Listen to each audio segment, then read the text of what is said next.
guys. Afternoon. Welcome to the latest webinar in the Independent Gym series. Thank you for joining us. This is webinar number 20. We've absolutely smashed these out of the park over the last 3 months during lockdown. So great to hit that 20 mark. Today's webinar is hosted by APEC Education, specifically Shane Cahill. APEC are obviously an education provider. We've just been having a quick chat. A mixture of business to business courses, so training gyms to deliver their own education, but also business to consumer courses over in Ireland, delivering PT courses direct to the end user, which is great. We're talking about education in the fitness industry, looking at obviously the issues in hand at the moment, how we can deal with them, and how you can bring personal training and education into your business to make a few quid at the same time. So as always, we're recording this, we're going to put it out onto YouTube, and we will be answering questions at the end. So if you've got any questions, put it into the chat feature and we'll fire them away at the end as we go. So on that note, I'm going to hand over to Shane, and Shane's going to kick off for us. Thank you very much. Absolutely, thank you very much. Yeah, so firstly, thank you very much to the Independent Gym Group for inviting me to do this presentation. That's absolutely fantastic. Okay, so just before we get started, I suppose I'll just run through what the topics that we're going to cover are. So we're going to generally look at some of the problems and obstacles that we face in the fitness industry, and then looking at the importance of education to address those industry problems. And then finally, at the end of the presentation, just look at how we can bespoke education. Independent gym owners can bespoke education for the needs of both the gym facility and the staff that work in their gyms. So just before we get started, I'll just intro myself and the company that I work for. So my name is Shane Cahill, and I'm the CEO and founder of APEC, which stands for Athletic Performance Education Company. I am an ex-professional rugby player. I played 8 seasons in the UK in both the Championship and the Premiership. And prior to that, I started off my rugby playing career in Ireland. As I was finishing up my professional rugby playing career, I went on to study a master's in strength and conditioning. In relation to the company then, so APEC is a sports performance and fitness education company. And I established the company 6 years ago when I finished playing professional rugby. And originally, upon inception, we provided strength and conditioning to teams and athletes, and we still do to this day. We work with 10 teams from the professional or interprovincial and provincial level right down to amateur and semi-professional sports. So about 4 years ago, we seen a good gap in the market for education. So what we did was we took the systems and methods that we used to train the teams and athletes, and we started to deliver education courses, strength and conditioning courses to fitness professionals looking to move into the world of performance coaching, such as strength and conditioning.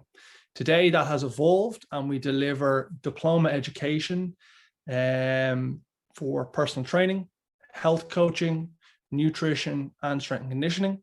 In the UK, we also deliver apprenticeships in the area of sport, health, and performance. We deliver apprenticeships to a number of different rugby premiership teams.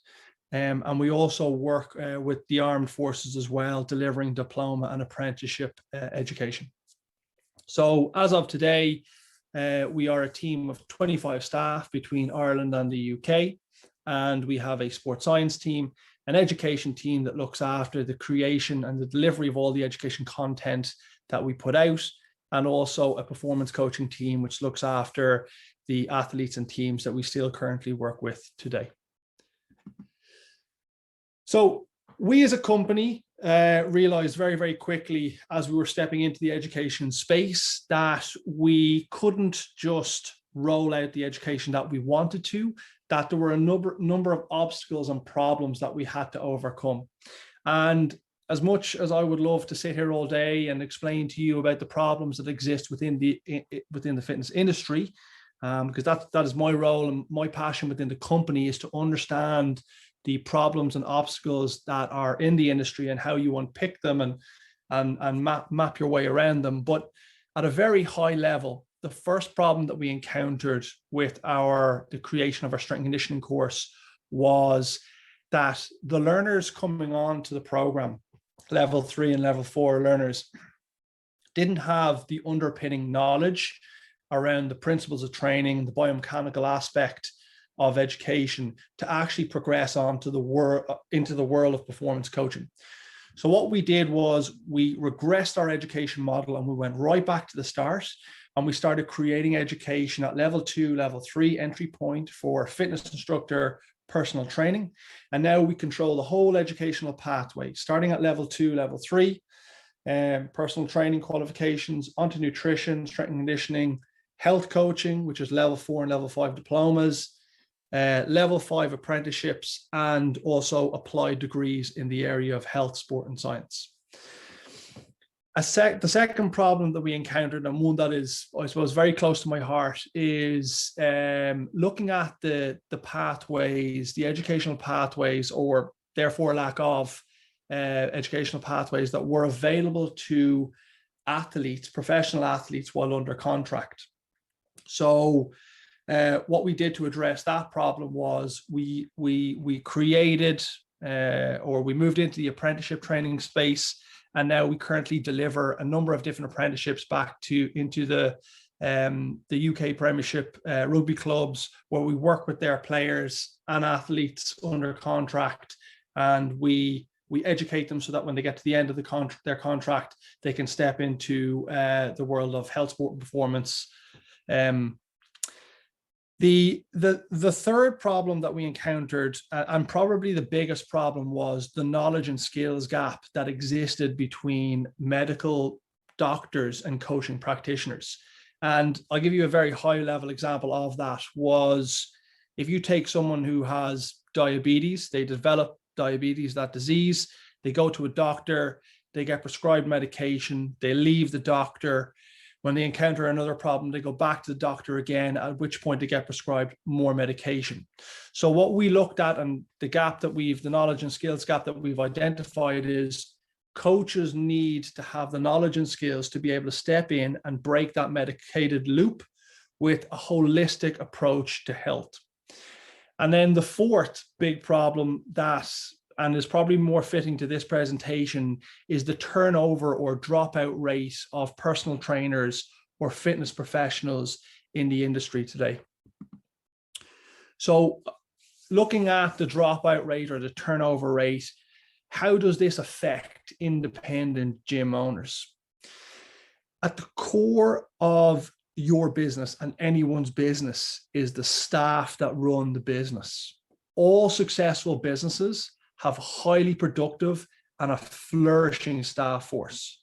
Staff are the most important asset to any business. Okay, so it's not just specific to the health and fitness sector. If you look at any sector, staff are the most important asset to any business. However, when staff are not managed properly, they can pose as the biggest risk to the business. Now, so what is that risk? And that risk essentially is the turnover of staff is what kills independent gyms.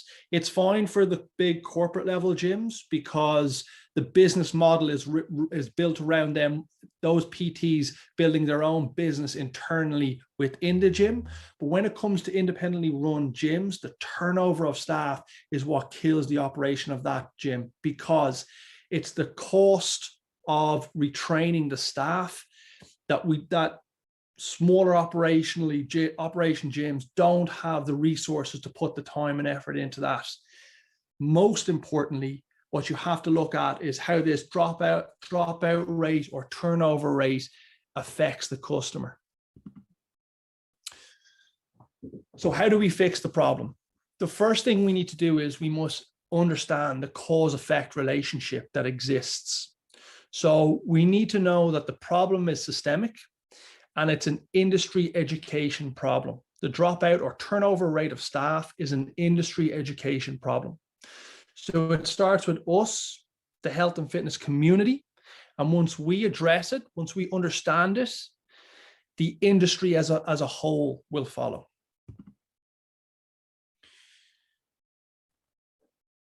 So we've got to look at, what does the current education landscape look like for us at the moment?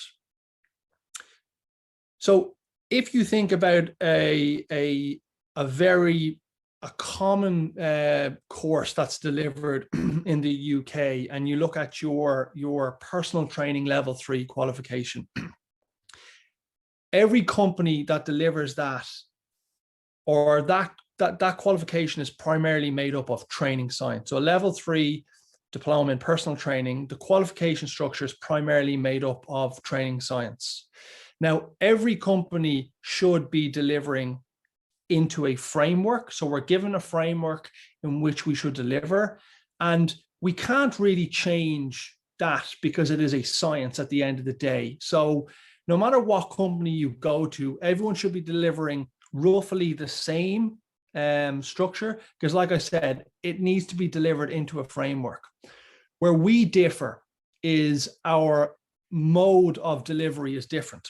So we have a full digital solution to the education process. And if you take a hard science again, like anatomy and physiology, and I don't know how many of us have actually gone through and done a personal training course where it's a paper-based course or a book-led course. It was definitely something that I struggled with when I tried to understand how to apply anatomy and physiology into the real world, exercise anatomy and physiology. So what we've done is we have gone and created a full digitalized and animated solution to all of the course content we deliver, because we want people to be able to relate to the educational content that they're learning. And the best mode of learning is to go through visually engaging videos, because it allows you to understand how you apply what you're learning in a practical setting and how it all links together. So up in front of you is a typical module that you would go through us in terms of one of the modules like anatomy and physiology. The other thing that we focus on massively is the applied application. So how we put into practice the skills, knowledge, and behaviors that we deliver on the course. And everything that we do is case study based, not exam based. So we want to get away from promoting just rote memory to get through qualifications and exams, because rote memory simply is the retention of information without understanding it and relaying it back onto a page to pass an exam. We want to move away from that. We want to push towards the case study based education, where you're taking the knowledge, skills, and behaviors, you're going away, you're assessing a client, you're working with a client over a 8 week period, you're inputting information and data into a case study, a real life case study, and then you come back and you present on that case study as part of your qualification. That's the way all of our qualifications are made up. And this allows us to take, like I said, the knowledge, skills, and behaviors learned on the education course, apply them in a real life setting. And it is that practical application that we examine all of the students that we work with on. So how do we fix the problem? Well, we believe as a company that there's not enough focus on soft skill competency development, okay? And when we say soft skill competency development, we're talking about the likes of communication, behavior change, and reflective practice. So what do those three competencies look like from a very high level? So communication is simply the act of transferring information from one place, person, or a group to another. Every communication involves at least a sender, a message, and a recipient. And these include our emotions, cultural situations, the medium used to communicate, and even our location. Communication comes in the form of verbal, nonverbal, written, and visual.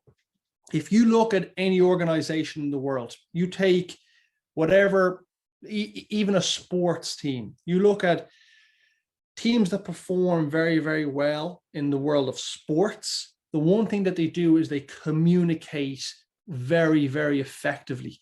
You take rugby, prime example. There's something like 15 communication exchanges a second taking place on a rugby field. And if you look at the most successful teams in rugby or soccer or whatever sport, team-based sport that you analyze, you will find that teams that do very, very well communicate very, very well at a very high level. So it's such an important skill. It's such an important skill to have, and it's something that you don't see developed enough in most sectors, let alone the health and fitness sector. But specifically to the health and fitness sector, as a gym, your staff's ability to communicate with you, the gym manager or gym owner, and communicate with the clients or your customers is crucially important. The second, behavior change. So the practice of changing people's behaviors. Understanding why humans behave the way they do is a very important aspect of working in the health and fitness industry, simply because you need to understand the triggers that people have. And those triggers will come in the form of social, environmental, and emotional events. So being able to break down and assess human behavior is one of the most powerful skills an employee can have. Why? Because first of all, they can assess and understand their own behaviors and their own habits to work, to communicating with people. But second of all, they can understand and drive habit change around the people that they work with directly. So all of the members of the gyms or all of their clients, once coaches and staff have an understanding of human behavior in general, the actual mechanics of running an environment where performance is the goal becomes a lot easier. Furthermore, if you as an organization or a gym wish to drive culture change or a hierarchical structure within that organization, human behavior, understanding human behavior is again an important competency. And lastly, and probably the most important, is reflective practice. And this is the ability to reflect on one's actions, to engage in a process of continuous learning. By paying critical attention to the practical values and theories which inform everyday actions, we can increase human performance both environmentally and socially. So developing the skill of reflective practice will allow you to reflect on, will allow you and your staff to reflect on how the element of communication was environmentally between staff and management, but also with clients and customers that come into your gym. You can reflect on, when I communicated verbally, what happened? Did I get the response that I want? And also be able to reflect on the behavior change element of what they're trying to embed into their practices. So again, the competencies around communication, behavior change, and reflective practice, they are deficient in the industry, and they are crucial to trying to drive performance within gyms and organizations. So after having listened to a number of the presentations that were delivered over the last couple of days, and trying to look at the ecosystem that surrounds a gym, I'm fully aware that gym owners have a number of things to consider, a full spectrum of marketing, sales, what they do when they get their leads in, how they put them into CRM systems, the correct insurance they need for the gyms, and then most importantly, the reopening, how they approach the reopening after the pandemic. Okay, so there's a full platter of things that you need to consider as a gym owner. At the core of your business is your staff, because they are effectively your product, they are your price point, and they are the point of contact at which all of the customers that pay the business operate. If you look at the difference, and you can go and look at this at gym models that you've based your own gym off of, or very successful gyms in the UK or Ireland or wherever you're watching this from, if you look at the difference between very successful and non-successful gyms, if you look at the difference between very successful and non-successful gyms, it is they have a staff force that operate in a very conducive manner. So where do you go from here? So what we would suggest to you is bespoking your gym education. So independent gym owners should bespoke its system of education. The staff need to be part of this process and this system, and with their newly found competencies around communication, behavior change, reflective practice, they will have the skills to input at a high level and communicate what they want in terms of the bespoking of that education, because every gym, every facility, every organization is different. And the only way that you understand the true nature of the education that you need is you need input and you need communication from the staff who work with with people, with clients, and they understand the behaviors of those people. Why is this important? Again, it links back to driving culture within your gym or your organization. How do we fit into this whole process? Well, what we do is, like I said at the very start, we provide education, and we provide this in the form of diplomas. So we provide personal training diplomas, strength and conditioning diplomas, nutrition diplomas, and health coaching diplomas. And what we want to do, or what we want to help gyms do, is essentially set up their own center of excellence. So set up their own gym academy where they can educate their staff, okay? Or they can start to run programs, which we've seen done really successful with actually a number of members of the gym group already, where they run academies and they bring people in on internships and mentorships, and they constantly have new staff coming through. They're educated through the same system of education, so they understand the cultural approach to what the gym is trying to do and achieve. It also adds, or we want to provide or give the gyms the ability to add an additional revenue stream to what they're doing. We'd love to sit down and plan out what the educational landscape looks like for individual gyms moving forward, because there is a big driving force towards having your own bespoke system of education, having your own center of excellence where your staff are being educated in the same system of education, but also coaches looking to come in and work in your organization are also going through the same system of education. And we want to do that for a price that's not going to break your back compared to some of the licenses, the price of licenses that are out there. Our main goal here is change. So we want to make industry change. Like I said at the very start of the presentation,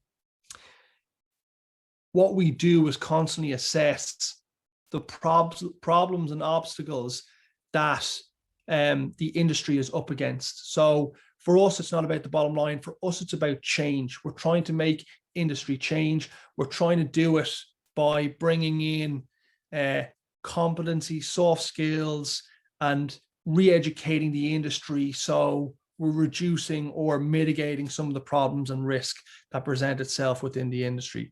So like I said, we would love to sit down with you guys and go through what that looks like for gym owners moving forward. So that's it from me. Fantastic, Shane. Thank you very much for that. It's really interesting to sit in and listen on these things. My background isn't fitness from a coach perspective. Mine's always been management, so it's sort of it's not new to me, but it's always refreshing, which is good.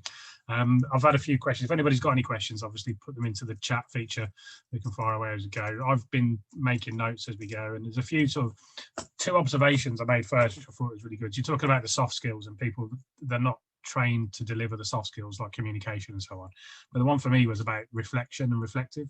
And I think when we do when we do courses, we just assume that we know what we're then doing. And I think the fact that we've got to be reflective of what we actually know and how we deliver it, I think that's a great point. to include within the courses.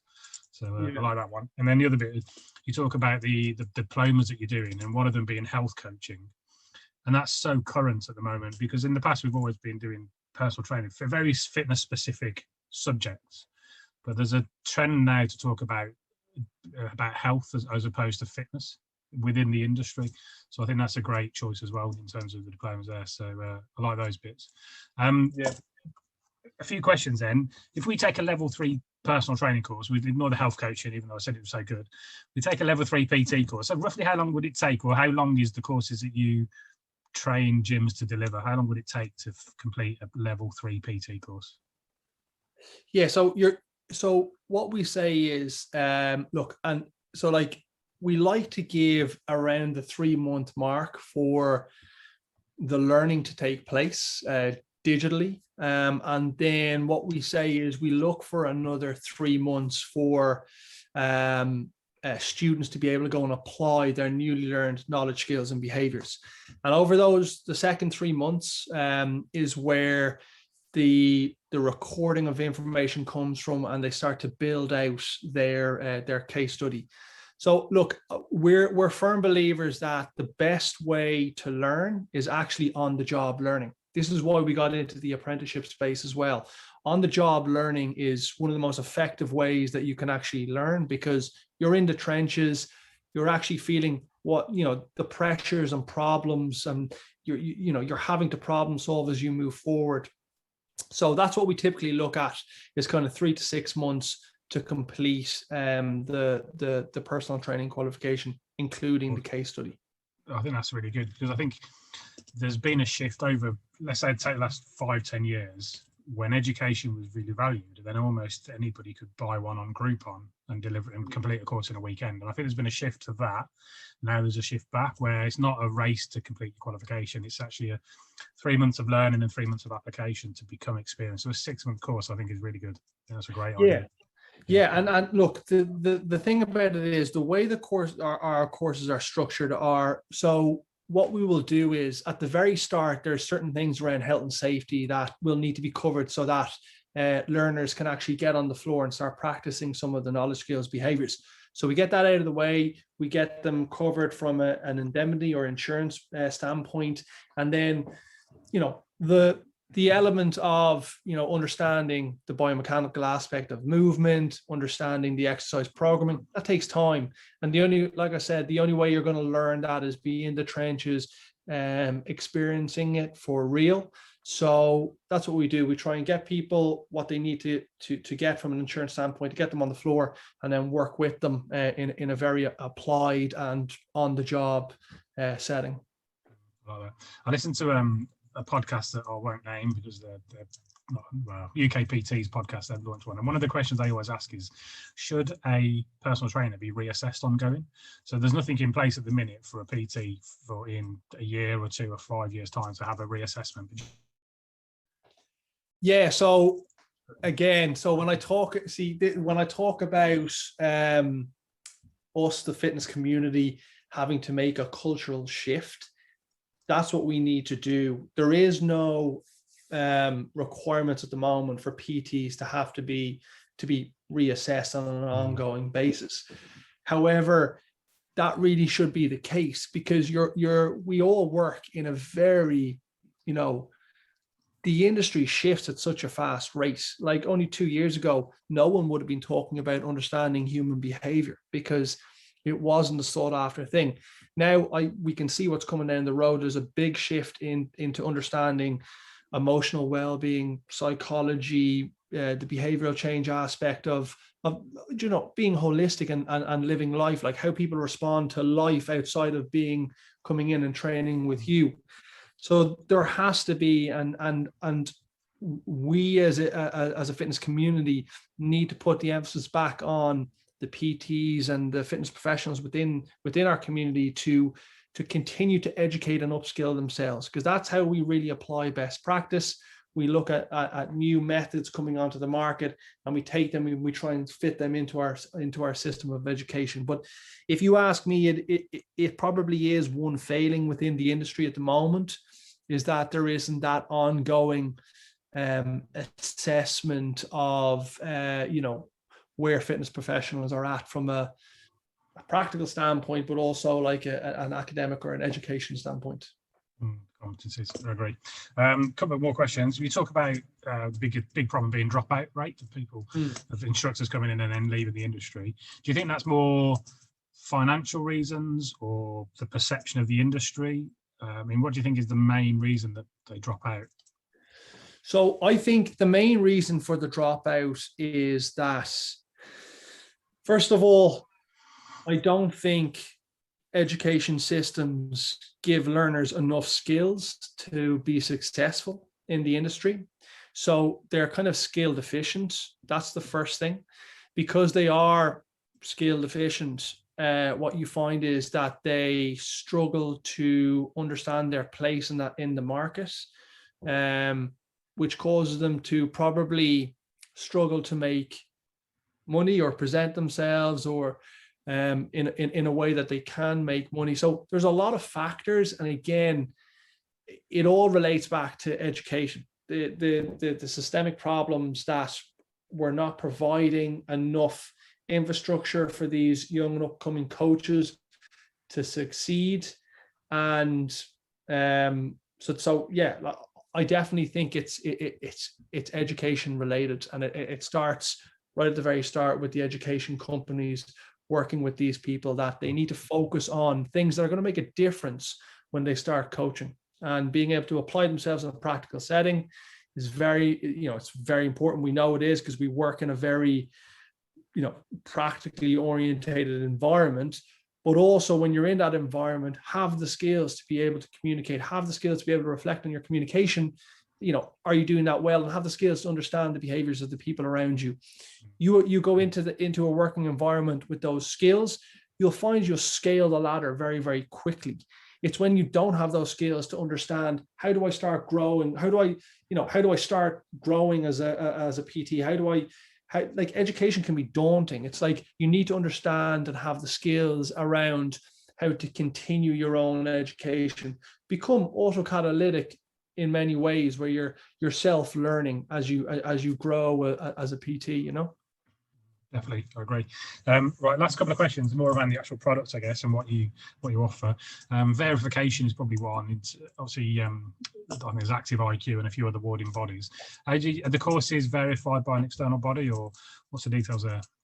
Yeah, absolutely. So we, in the UK, we are with SimSpa and Focus Awards. So they cover our personal training and strength and conditioning. We are with the Royal Society of Public Health, that cover the health coaching and cover the nutrition that we deliver.